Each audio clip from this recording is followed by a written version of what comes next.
I recently did a video where I changed out all the perishable items in a purchased emergency preparedness kit from this fast company up in Canada, British Columbia. So what started out is just talking you through the things I was changing out and why I was changing out a piece of equipment because I didn't think it was quality enough, and then all the pieces I added in, and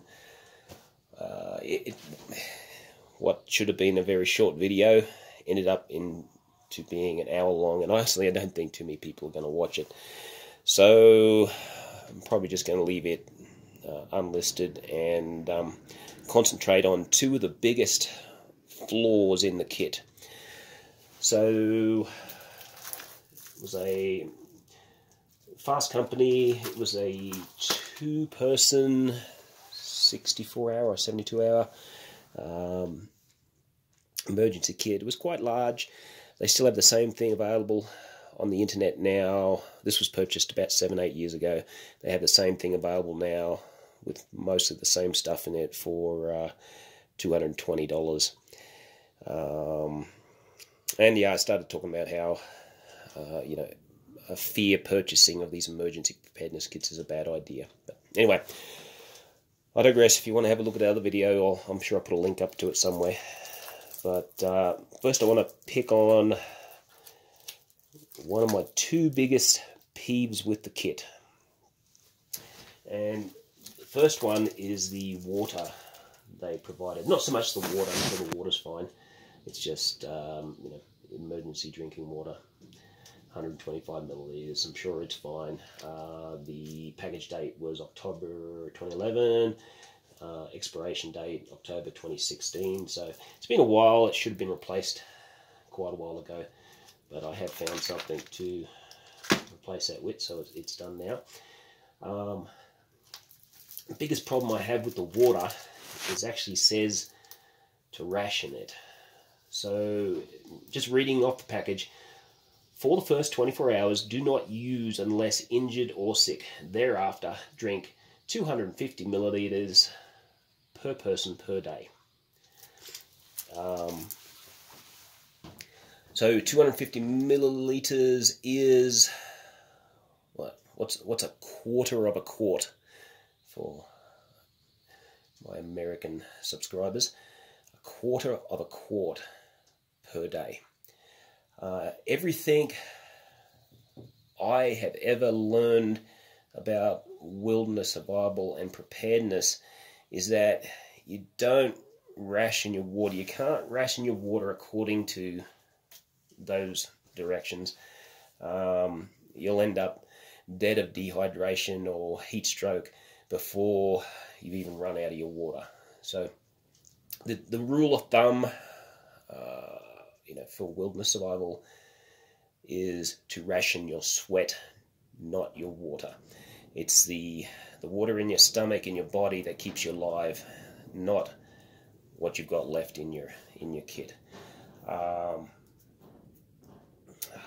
There has been instances of people found dead from dehydration or heat exhaustion, whatever, heat stroke, and they've had water left in their water bottles.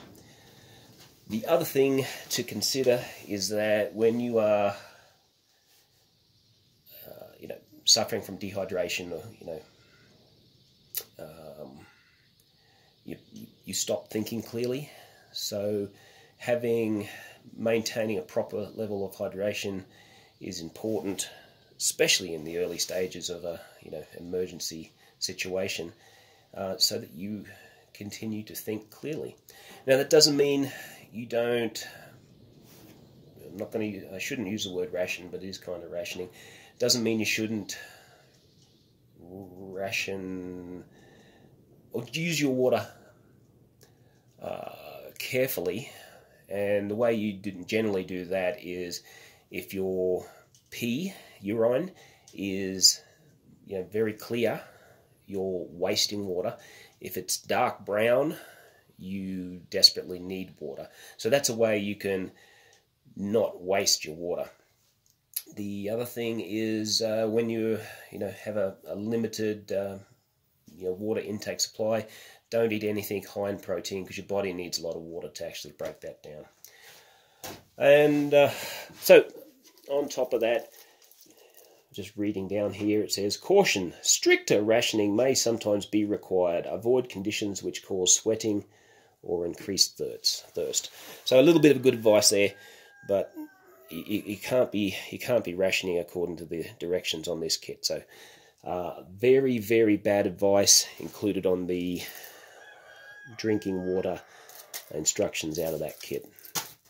Now I've replaced them now with these SOS Food Lab Incorporated. Same quantity of water, 125 milliliters, and it actually has better directions. Drink minimum 2 bags per person per day for marine emergencies. Drink water as needed for land-based emergencies.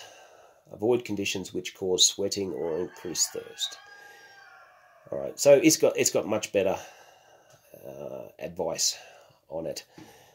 And anyway, so that's the water I've changed out for that kit, and very disappointing that a company that's selling emergency preparedness kits puts such bad advice on their packaging.